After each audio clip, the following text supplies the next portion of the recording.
The great halls of the Light Palace had never been so dim. Elder Ray stood at the towering crystal windows, his once bright form now dulled to a faint glow. Around him, the other members of the Council of Light barely shimmered, their crystalline bodies showing the same dark patches that had begun spreading across their entire species. "Another research station has gone silent," announced Elder Ray, his voice heavy with despair. The other council members' light dimmed even further at the news. "The moon base was our last hope. The plague had first appeared 3 cycles ago, spreading faster than anyone could have predicted. The Bright Ones, a species that had mastered space travel and built a civilization spanning hundreds of worlds, found themselves helpless against an enemy they couldn't even see. Below the palace, in the capital city of Crystal Prime, millions of Bright Ones went about their daily lives, though their movements were slower now, more careful. Each day, more of them showed the signs, the darkening patches that spread across their crystalline forms, making them brittle and weak. What had once been a city of dancing lights, where every building and street glowed with the natural luminescence of its inhabitants, was now filled with shadows. Elder Ray turned to face the council chamber. "We must address our people. They deserve to know the truth." In the great square below the palace, crowds gathered as the news spread that the council would make an announcement. The scene was a stark contrast to the celebrations that had taken place in the same location just cycles ago, where once the square had blazed with the combined light of thousands of celebrating Bright Ones. Now it was dim enough to see the stars above. "My people," Elder Ray's voice echoed across the square, projected through the crystal communication networks that connected their worlds. "Today, I must share grave news. Our last research station, established to find a cure for the plague, has fallen silent. All personnel within have succumbed to the darkness." A collective dimming swept through the crowd, the equivalent of a gasp among their kind. Children clutched their parents, their small forms flickering with fear. "We have searched every known world in our reach," he continued. "We have tested every possible solution our science could devise. Yet the plague continues to spread. Our brightest minds estimate that within 5 cycles, our entire civilization will be affected." In the crowd, a young Bright One named Spark watched with his family. Just yesterday, he had noticed the first dark patch on his arm. His mother's light flickered with worry when she saw him touching it. But she said nothing. There was nothing to say anymore. The council had tried everything. They had quarantined affected worlds, but the plague somehow spread anyway. They had attempted to modify their crystalline structures, but nothing worked. Even placing affected individuals in stasis had only slowed the inevitable progression. However, Elder Ray's voice softened. "We are not yet finished. While we may not have found a cure, we have found a way to preserve our knowledge, our history, and our achievements. Every major city will begin construction of memory crystals, vast databases that will store everything we are, everything we have learned. If any species finds our worlds in the future, they will know who we were." The announcement continued, detailing plans for the preservation of their civilization's legacy, but Spark had stopped listening. Above him, in the night sky, he could see the stars, countless points of light in the darkness. Somewhere out there, he thought, there had to be hope. But as he watched another dark patch spread across his arm, he wondered if they would survive long enough to find it. That night, as the city's lights dimmed further than ever before, the Bright Ones began their preparations for what they believed would be their final days. Research centers were converted into storage facilities for memory crystals. Artists worked tirelessly to record their people's history. Parents held their children close, their combined light barely bright enough to illuminate their homes. None of them knew that hope was indeed coming, not from the advanced worlds they had searched, but from a distant planet where creatures of flesh and blood were about to make a discovery that would change everything. The Star Seeker wasn't a pretty ship. Its hull bore the scars of a dozen asteroid fields, and its mining equipment looked like metal creatures clinging to its sides. But to Captain Jack and his crew of 40, it was home. "Captain, you might want to see this," called Tom from his station at the sensors. The young navigator's eyes were fixed on his screen, where unusual energy readings pulsed in patterns he'd never seen before. Captain Jack pushed off from his chair, floating through the low gravity to Tom's station.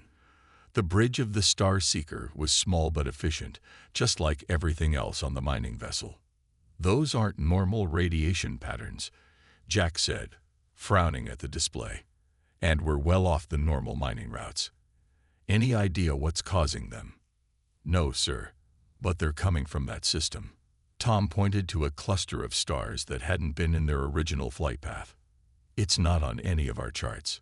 Jack scratched his beard, a habit he'd developed over 15 years of deep space mining. The practical thing would be to ignore it and continue to their assigned mining zone.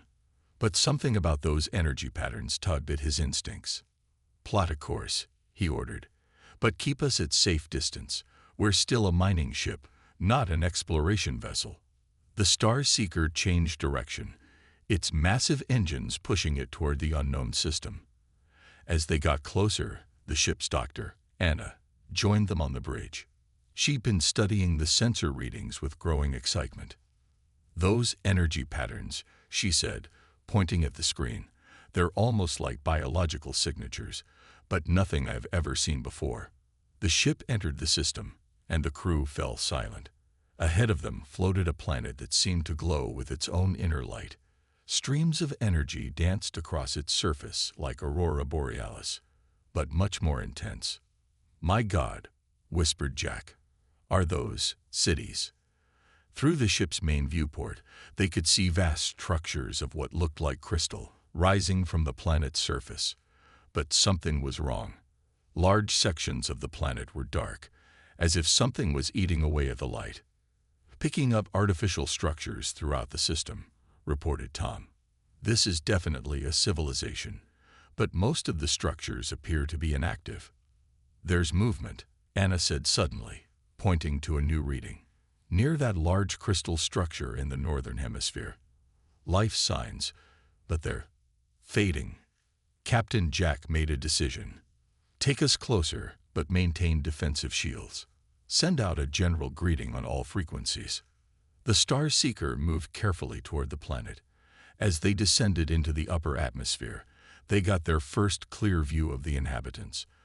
Through the ship's high-resolution cameras, they saw crystalline beings moving through the streets of a vast city, but many of them were barely glowing, and dark patches covered their forms. "They're dying," Anna whispered, her medical training helping her recognize the signs of a civilization in crisis. "Some kind of disease, maybe." Before anyone could respond, a transmission reached their ship. The universal translator took a moment to process it. Then a voice filled the bridge. "Unknown vessel, you have entered the space of the Bright Ones. We welcome you, though we ask you to keep your distance. Our people are afflicted with a plague, and we do not wish to risk your safety." Jack looked at his crew, seeing the same determination in their eyes that he felt. These people needed help, and even though the Star Seeker was just a mining vessel, they couldn't simply turn away. "This is Captain Jack of the Earth vessel Star Seeker," he responded. "We're picking up signs of widespread illness among your people. We have medical facilities aboard, and we'd like to help if we can." There was a long pause before the reply came. "Earth, we have never heard of your world. You say you wish to help. After so long without hope. But no, the risk to your people would be too great. At least let our doctor examine one of your sick," Jack insisted. "We're pretty tough, and we've dealt with our share of diseases. Let us try." Another pause, and then, "Very well. If you are willing to take the risk, we accept your offer. Please proceed to the coordinates we are transmitting. And thank you." As the Star Seeker descended toward the designated landing zone, none of its crew realized they were about to change the fate of an entire civilization. The landing zone was a vast crystal platform that had once glowed with brilliant light. Now, like everything else in the city, it was dim and patched with darkness. Anna stood at the Star Seeker's airlock, adjusting her protective suit, while Captain Jack gave final instructions to the crew. "Remember, we're guests here," Jack said. "And even though we're here to help, we follow their rules. Tom, keep the ship ready for quick departure if needed." As the airlock opened, they saw 3 bright ones waiting for them. Even in their weakened state, they were beautiful crystalline beings that stood nearly 8 feet tall, with inner light that shifted in gentle waves through their transparent forms. "I am Elder Ray," said the tallest of the 3, his voice translated through a crystal device floating beside him. "Welcome to our world, though I wish you could have seen it in better times." Anna stepped forward, medical scanner in hand. "I'm Dr. Anna. Would it be all right if I take some readings? It might help us understand what's happening to your people." The elder nodded, though the movement seemed to cost him energy. As Anna worked, he explained their history to Captain Jack, how the Bright Ones had explored space for thousands of years, building a peaceful civilization across hundreds of worlds. "We never needed weapons," Elder Ray said. "Our technology focused on creation, on learning, on helping life flourish wherever we found it. Perhaps that was our weakness. When the plague came, we had no defenses." Anna's scanner beeped, drawing everyone's attention. She was staring at the readings with wide eyes. "This is fascinating," she said. "Your biology. It's like nothing we've ever seen. You're silicon-based, but you also have properties of pure energy beings." The 3rd bright one, who had introduced himself as Beam, moved closer. "Yes, we consume light and crystal formations for energy, or at least we did. The plague seems to prevent us from processing light properly. Can you show me your research facilities?" Anna asked. "I'd like to see what you've already tried." The Bright Ones led them to a vast laboratory complex. Inside, crystal containers held samples of infected tissue, and massive screens showed detailed analysis of the plague's progression. Anna spent hours studying their research, occasionally muttering to herself and taking notes. Suddenly, she gasped. "Captain, look at this." She pointed to her scanner's display. "The plague isn't just affecting their ability to process light. It's changing their basic molecular structure." "But wait a minute." She pulled a small device from her medical kit and pricked her finger, placing a drop of blood on a crystal analyzer. The Bright Ones watched curiously. They had never seen red blood before. "This is incredible," Anna said, studying the results. "Our hemoglobin, the part of our blood that carries oxygen, it creates a reaction with their infected tissue. It's like our blood carries something that could stabilize their molecular structure." Elder Ray's light pulsed brighter for a moment, the first sign of hope they'd seen from him. "Are you saying your species might hold the cure?" "Not exactly a cure," Anna said carefully, "but maybe a treatment.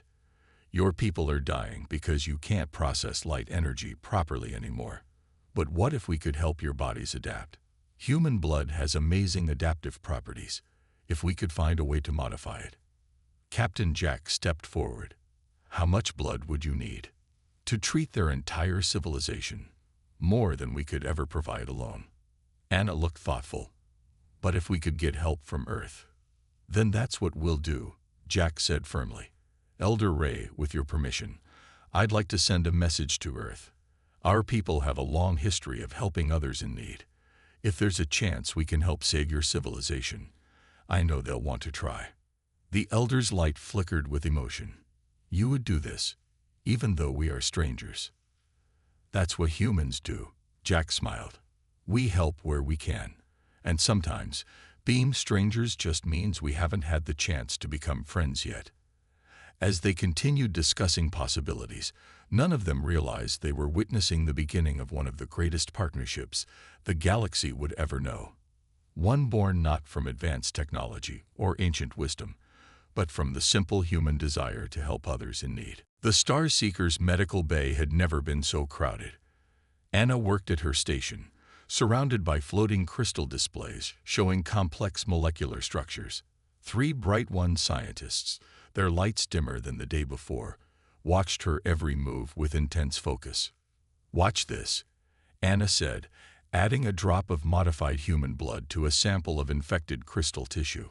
Through the microscope viewer, they could all see the dark patches in the crystal slowly begin to stabilize. "Amazing," whispered Flash, the youngest of the Bright One scientists. "The darkness, it's not spreading anymore." Anna nodded, trying to hide her exhaustion. She had been working for 30 hours straight, testing different modifications to human blood cells. Captain Jack had finally ordered her to take a break, but she had insisted on one more test. "The problem is scale," she explained. "This small sample took several drops of modified blood. To treat even one Bright One, we'd need multiple donations. To save your entire civilization, we would need millions of human donors," Flash finished.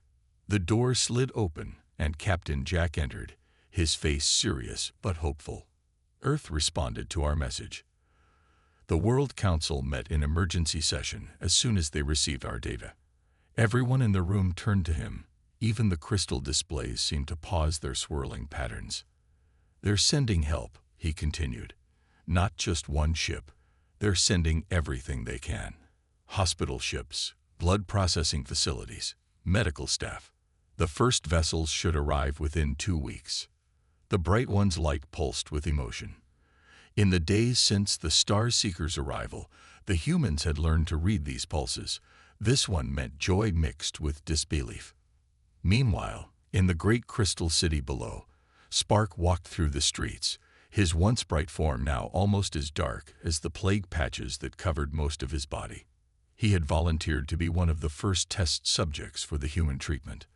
Looking up at the Star Seeker, which gleamed in the planet's fading light, he felt something he hadn't felt in a long time: hope. Back in the medical bay, Anna was explaining the treatment process to Elder Ray and the Council of Light. "The modified blood cells will need to be introduced slowly," she said.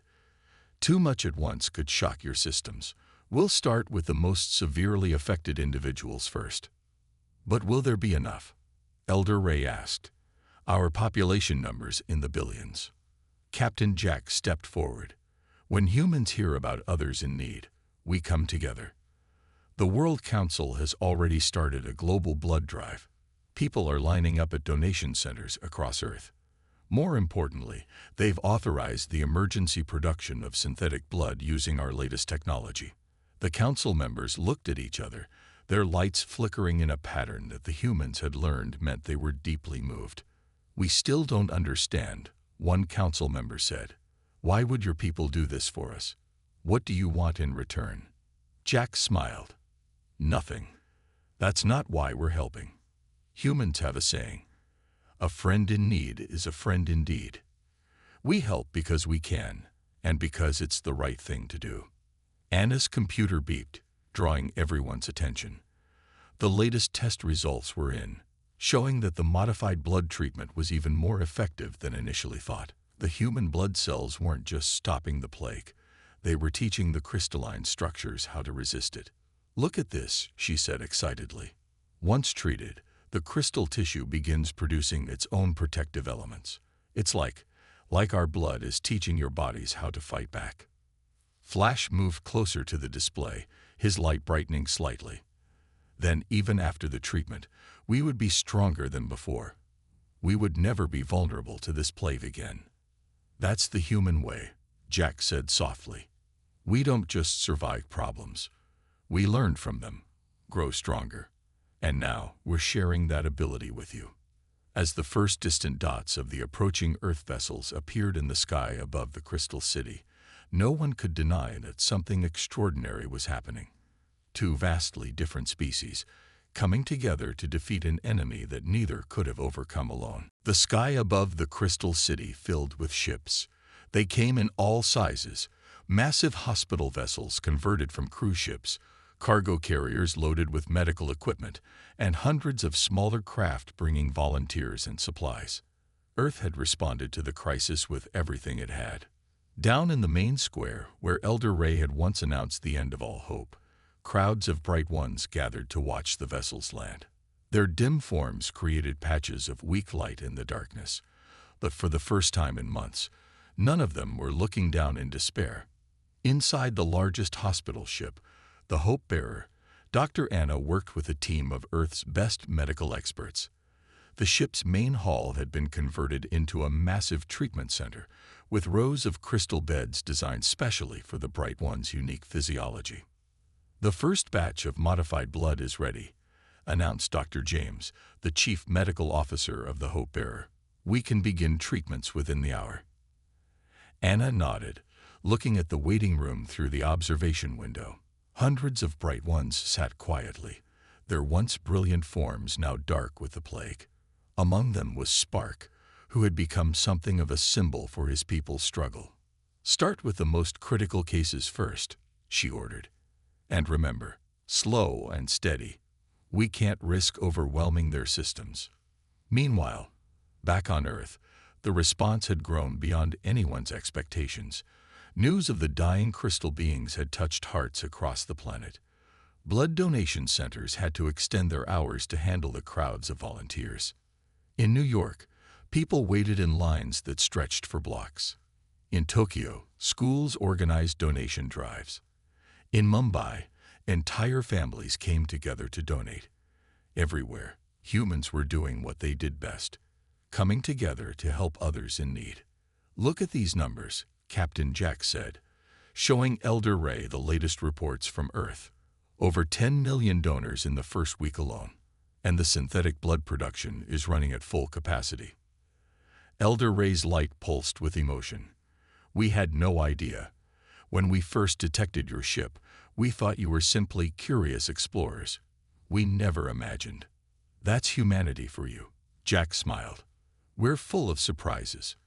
In the treatment center, the first group of patients was receiving the modified blood treatment. Spark lay on a crystal bed, watching as the red liquid, so alien to his crystalline form, flowed through transparent tubes into his body. At first, there was no change, but then, "Look!" one of the medical staff called out. A small patch of Spark's form, which had been completely dark, began to shimmer with a faint light. The effect spread slowly but steadily. Over the next few hours, more and more of his crystalline body began to regain its glow. Other patients showed similar results. The treatment was working. News spread quickly through the Crystal City. Bright Ones gathered around communication crystals, watching as more ships arrived from Earth. Each vessel brought not just medical supplies and blood, but also hope, something they had thought lost forever. "We're going to need to set up more treatment centers," Anna told the Council of Light. "The Hope Bearer can handle about 1,000 patients at a time, but with the number of ships arriving, we will open every major building," Elder Ray declared. "Our concert halls, our learning centers, everything. Whatever you need." The council chamber itself was transformed into a coordination center where human and Bright One scientists worked together to improve the treatment process. Each success taught them more about how the two species' biologies could work together. As the sun set on the crystal world, the city glowed brighter than it had in months. Not just from the Earth ships that filled its sky, but from the growing number of Bright Ones who had received treatment. Where darkness had once spread, light was returning, and in the streets below, humans and Bright Ones worked side by side, proving that the greatest barriers between species could be broken down by simple acts of kindness and the willingness to help others in need. 3 months had passed since the first treatment began. The Crystal City, once dimmed by despair, now pulsed with growing light. In the main square, where the treatment centers had been running day and night, Spark stood before a crowd of newly treated Bright Ones, his form glowing almost as brightly as it had before the plague. "I remember sitting in this square," he said, his voice carrying through the crystal amplifiers, "when we thought all hope was lost. Now look at us. Look at what our human friends have helped us become." Dr. Anna stood at the back of the crowd, smiling as she checked readings on her medical scanner. The treatment wasn't just working, it was doing something unexpected. The Bright Ones who had received the modified human blood were becoming more resistant to the plague than they had ever been before. "Their bodies are actually evolving," she explained to Captain Jack, who had stayed long after the Star Seeker's mining mission should have ended. "The human blood isn't just fighting the plague, it's teaching their crystalline structure how to adapt. like they're learning from our DNA. In orbit above the planet, hundreds of Earth ships continued their work. The massive hospital ships had become floating cities where humans and Bright Ones worked together. But it wasn't just medical treatment happening anymore. It was becoming a cultural exchange. The Bright Ones, grateful for humanity's help, had begun sharing their knowledge. Human engineers marveled at their crystal technology, while Bright One scientists studied the incredible adaptability of human biology. Together, they were creating something new, a bridge between two very different forms of life. "Watch this," Flash said excitedly, demonstrating a new discovery to a group of human scientists. He touched a crystal panel, and it responded to his now strengthened light in ways it never had before. The human blood elements have enhanced our natural abilities. We're not just surviving the plague. We're growing stronger. But the work wasn't finished. In the treatment centers, Anna and her team faced a new challenge. Some of the Bright Ones, particularly the elderly, were taking longer to respond to the treatment. They needed to find a way to help everyone. "What if we adjust the modification process?" suggested a young human doctor, looking at the latest test results. "We've seen how their bodies learn from our blood. Maybe we can teach them faster." The suggestion led to a breakthrough. By fine-tuning the treatment for different age groups, they began seeing faster results. The recovery rate doubled, then tripled. Elder Ray, his own form now glowing with renewed strength, called a meeting of the Council of Light. The chamber, once dim with despair, now sparkled with the combined light of healthy council members. "We must discuss our future," he announced. "Humanity has given us more than just a cure. They've shown us a new way forward. Their adaptability, their willingness to help others. These are qualities we must learn from." In the cities across their world, signs of recovery were everywhere. Crystal buildings that had started to darken were regaining their glow. Streets that had been quiet with fear now rang with the sound of Bright Ones and humans working together. Children of both species played in the parks, the human children fascinated by their glowing friends, the Bright One children amazed by the humans' endless energy. Captain Jack, watching from the observation deck of the Hope Bearer, felt a deep sense of satisfaction. "You know," he said to Anna, who had joined him after her shift, "when we first detected those energy readings, I never imagined it would lead to this." "That's the best part about humanity," Anna replied, watching a group of newly treated Bright Ones testing their restored abilities. "We never know what we're capable of until someone needs our help." The sun set on another day of healing, but the Crystal City didn't grow dark. Instead, it glowed with the combined light of two species who had found strength in their differences and hope in their unity. The turning point had come not just in treating the plague, but in showing what was possible when different worlds came together with a common purpose. 1 year had passed since the Star Seeker first entered the Bright One system. The Crystal City gleamed brighter than ever, its spires reaching toward the stars with renewed strength. In the Grand Council chamber, humans and Bright Ones gathered for a historic ceremony. Elder Ray, his form now shining with healthy light, stood before the assembled crowd. Beside him stood Captain Jack, Dr. Anna, and representatives from Earth. The chamber hummed with excitement as two civilizations came together to celebrate not just survival, but a new beginning. 1 year ago, Elder Ray began, his voice carrying through the crystal amplifiers. "We faced extinction. The plague had taken everything from us, our light, our hope, our future. Then, a simple mining ship changed everything. Spark, now a liaison between humans and Bright Ones, watched from the front row. His form glowed brilliantly, showing no trace of the darkness that had once threatened to consume him. Next to him sat Flash, whose research combining human and Bright One technology had led to amazing discoveries. "The plague is gone," Elder Ray continued. "Not just treated, but defeated. Thanks to the gift of human blood and the incredible adaptability it taught us, we are stronger than ever before. But humanity gave us more than just a cure. They showed us what it truly means to help others without asking for anything in return." Captain Jack stepped forward, carrying a crystal tablet, a formal alliance agreement between Earth and the Bright Ones. Our people are different in many ways, he said, but we've learned that those differences make us stronger together. The alliance was more than just words. Already, human scientists were learning to use crystal technology in new ways, while Bright One engineers helped design more efficient spacecraft. Schools on Earth were preparing to welcome Bright One teachers, and human doctors would stay to continue studying the remarkable healing properties that emerged from combining their biologies. In orbit above the planet, the Star Seeker prepared for its journey home. The old mining ship looked small compared to the magnificent vessels that now filled the sky. New ships built through human and Bright One cooperation, combining the best of both technologies. Dr. Anna stood in her lab one last time, packing her equipment. The screens showed the final test results. Not a single case of the plague remained active anywhere in Bright One space. More importantly, their enhanced biology now produced natural defenses against similar threats. "Remember when you first let me take those blood samples?" she asked Flash, who had come to say goodbye. "We had no idea if it would work." "And now look," Flash replied, demonstrating by making his light pulse in complex patterns that would have been impossible before. "We can control our light in ways we never imagined. The children born now have abilities we never dreamed of." In the city below, those children played in parks where crystal structures and human-style playgrounds stood side by side.